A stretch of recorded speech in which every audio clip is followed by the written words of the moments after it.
સેજાકુવા ગામના તળાવ અને ગોચરની જમીનમાંથી વગર પરવાનગીએ માટી કાઢવાના કૌભાંડનો પર્દાફાશ થયો છે.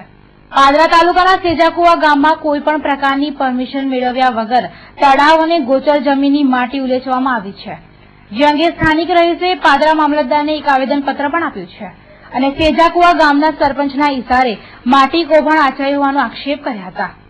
આ અંગે સરપંચે બહારગામ હોઈ પંચાયતના સભ્ય જવાબ આપશે તેમ જણાવતા અમારી ટીમે સભ્ય હસમુખભાઈ સાથે વાત કરી તો તેમણે ગોપાલભાઈ નામના કોઈ વ્યક્તિએ તળાવ અને ગોચર જમીનમાંથી 200 ડમ્પર માટી કાઢ્યું હોવાનું કબૂલ્યું હતું.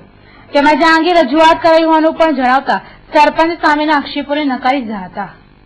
9 તારીખથી માટી ખોદાય છે ત્યાંનું વિવિધ જગ્યાએ અરજી કરું છું. ખાણ ખનીજ ખાતામાં પણ અરજી કરેલી છે. ત્યાંથી કોઈ રિસ્પોન્સ ના મળવાથી એમને કહ્યું એમ કે મામલતદારને આપો. મેં મામલતદારને અરજી આપી તો મામલતદારે પણ અત્યાર સુધી કોઈ કાર્યવાહી નહીં કરી. તો હવે આ ખાણ ખનીજ ખાતામાંથી હાથ ઊંચા કરી દીધા, બધેથી ઊંચા કરી દીધા. તો હવે આનો જવાબદાર કોણ? બનાવ શું બન્યો છે?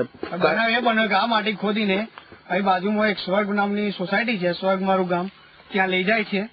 એની કોઈ મંજૂરી નહીં લીધેલી, કશું નહીં. અને ખાલી દેખાવ ખાતર ગામની પાછળ થોડા ટ્રેક્ટર માટી નાખેલી છે, બસ એ જ. કેટલા ટ્રેક્ટર ગયા છે આશરે, કે કેટલા ડમ્પર? 4 દિવસ, લગભગ 4 દિવસ. એટલે મારા ધારવા પ્રમાણે 150 થી 200 ડમ્પર સ્વર્ગમાં ગયેલા છે. આ બાબતે કોઈ પરમિશન?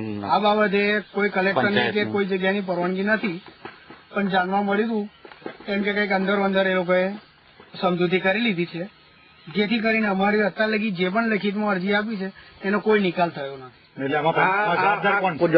જવાબદાર ખુદ પોતે પંચાયત જ છે. પંચાયત જ માટી નખાવે છે. અને એ લોકો અહીંયા આગળ ખાતમુહૂર્ત કરવા પણ આવ્યા હતા. જે દિવસે આ ડમ્પર આવવાનું હતું એના આગલે દિવસે ના સરપંચ આવ્યા હતા અને ડેપ્યુટી સરપંચનો છોકરો પણ આવ્યો હતો અહીંયા આગળ ઉદઘાટન કરવા. સરપંચનું શું નામ? સરપંચનું નામ સૈયદ અલી હબીબ મિયા. એમના અંડરમાં જ આ બધું થઈ રહ્યું છે, એ જાતે જ કરાવે છે.